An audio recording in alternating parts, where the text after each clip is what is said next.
안녕하십니까. 구강암영외과 전문의 박종철 원장입니다. 광대 축소수로 간혹 광대뼈 결손이 발생하는 경우가 있습니다. 이 경우 피부가 얇은 분들은 해당 부위가 꺼져 보일 수도 있습니다. 이분처럼 광대 수술 후 대략 10mm 폭의 고울 결손이 발생하게 되면 외관상 빨간 화살표 부위가 꺼져 보일 수 있습니다. 이때 해당 부위를 재건하는 방법은 크게 두 가지로 나누어 볼 수 있습니다. 첫째, 광대 보형물을 이용하는 방법. 둘째, 고울 이식을 이용하는 방법입니다. 오늘은 이 두 가지 방법의 장단점에 대하여 제가 실제 집도한 사례를 예로 들어 설명드려 보고자 합니다. 우선 광대 보형물을 이용한 광대뼈 복원에 대하여 설명드려 보도록 하겠습니다. 광대 보형물로 이용되는 재료는 모두 3D CT 데이터를 기반으로 맞춤형 보형물을 제작해 결손 부위에 정확히 적용할 수 있습니다. 즉시 형태 복원이 가능하고 복원된 모습이 지속적으로 유지된다는 장점이 있습니다만 본인 조직이 아니므로 이물 반응 가능성이 있습니다. 실제 사례를 보겠습니다. 보시는 것처럼 이분은 기존의 광대 축소술에 의하여 약 10mm 정도의 고울 결손이 발생된 상태입니다. 이를 개선하기 위하여 다음과 같이 보형물을 디자인하였습니다.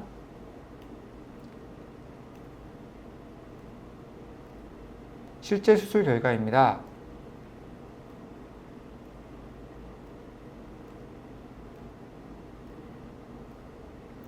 이번에는 고울 이식을 이용한 광대뼈 결손 재건에 대하여 알아보겠습니다.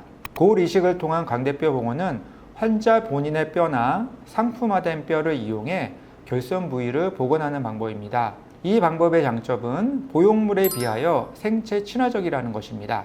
하지만 생리적 고울 개조 때문에 고울 흡수가 발생할 수 있다는 단점이 있습니다. 우선 고울 이식을 이용하여 고울 결손을 재건한 사례를 먼저 소개해 드려 보도록 하겠습니다. 이분은 동종고를 이용하여 광대뼈 고울 결손 부위를 복원하였습니다. 술전 후 8개월 경과 3D CT 이미지입니다. 술 전 빨간색 원으로 표시한 부위에서 관찰되는 고울 결손이 술 후 8개월 이미지에서 복원된 것을 확인할 수 있습니다. 이번에는 단면 CT 이미지에서 골이 생긴 것을 확인해 보도록 하겠습니다. 노란색 원안에 표시한 술 전 고울 결손 부위가 술 후 8개월 단면 이미지에서 복원된 것을 확인할 수 있습니다. 그럼 광대 보형물과 고울 이식 어떤 경우에 각각 선택하는 것이 좋을까요? 저 같은 경우 보형물은 결손 부위가 크고 복원 디자인이 세밀한 경우 추천드리고 있고요. 고울 이식은 보다 생체 친화적인 재료를 사용하고 싶은 경우 추천드리고 있습니다. 고울 이식을 이용하는 복원이 생체 친화적인 것은 이식된 골이 본인의 조직으로 바뀌기 때문입니다. 하지만 이것은 불가피하게 생리적 변화에 따른 뼈 니 모델링, 즉 고울 개조가 발생할 수 있음을 의미합니다.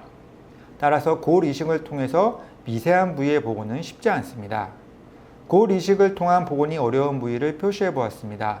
빨간 화살표로 표시한 것처럼 미세한 곳은 기껏 고울 이식을 했어도 몇 개월 후에 흡수될 가능성이 높습니다. 광대뼈 결손은 고울 이식 또는 보형물을 이용하여 복원할 수 있습니다. 티타늄 등을 이용한 보형물은 맞춤형 제작이 가능하고 상대적으로 수술 시간이 적게 걸리지만 아무리 생체 친화적인 재료라고 하더라도 본인의 조직으로 바뀌지는 않습니다. 반대로 고울 이식은 본인의 조직으로 바뀌는 생물학적 통합을 기대할 수는 있지만 수술 시간이 더 오래 걸리며 생리적 고울 흡수에 의해 원래 계획된 것과 다른 형태로 복원될 여지가 있습니다. 따라서 최적의 방법은 고울 결손의 크기와 보형물에 대한 거부감 등을 종합적으로 고려하여 결정해야 합니다. 광대 재수술이나 광대뼈 결손 복원을 고민하신다면 반드시 3D CT 정밀 검사와 맞춤형 상담을 통해 본인에게 최적화된 방법을 선택하시길 바랍니다. 감사합니다.